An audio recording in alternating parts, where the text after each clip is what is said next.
Thomas Guénolé est avec nous. Bonjour Thomas. Bonjour Jacques. De plus en plus de banques font payer la tenue de nos comptes. Oui, On une en taxe parlait privée hier. en quelque sorte. 2,50 € pour la BNP Paribas, la Société Générale, enfin bon, etc., etc. Beaucoup de banques pratiquent, certaines ne le font pas encore. Nous verrons bien. Il existe pour tout Français un droit au compte bancaire. Oui.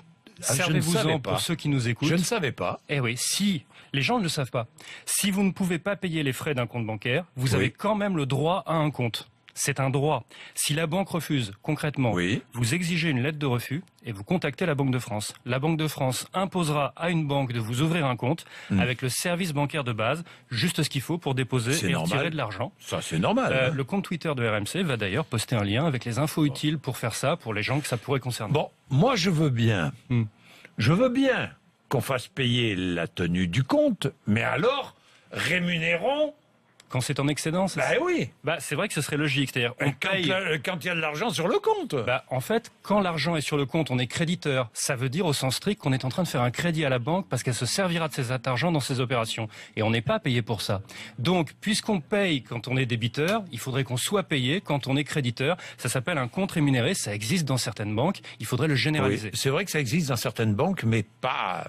En France, les caisses d'épargne ont été les premières à le faire. Caisse d'épargne, je crois. Absolument. Bon, d'accord. Copions le modèle hollandais des banques en ligne avec des frais très faibles. Oui, alors aux Pays-Bas, c'est très courant de gérer soi-même son compte bancaire sur Internet. C'est en train de se répandre en France, sauf que les frais bancaires sont pas les mêmes. Aux Pays-Bas, comme on le gère soi-même, les frais sont faibles.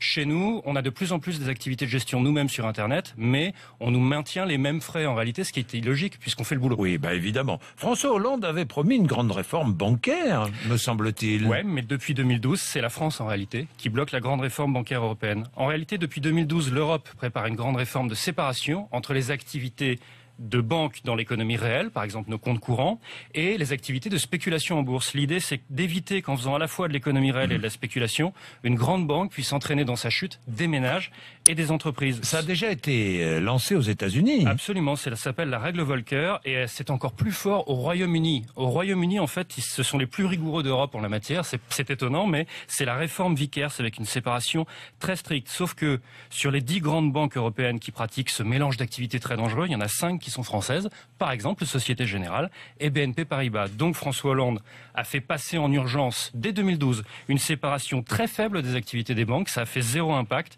Et depuis, à l'heure où on parle, c'est le gouvernement français qui bloque la grande réforme bancaire européenne. Oui, mon adversaire, c'est la finance ? Apparemment non en réalité, parce que le lobby bancaire a des relais très puissants au gouvernement. Par exemple, en 2012, qui est en première ligne pour que la réforme bancaire française soit vidée de sa substance? Michel Pebro de BNP Paribas, Xavier Muscat du Crédit Agricole, Gilles Briata de la Société Générale, tous les trois énarques, ex-inspecteurs des finances, passés par l'Élysée ou Matignon comme conseillers. Et c'est pour ça que la réforme bancaire a été vidée de sa substance en France.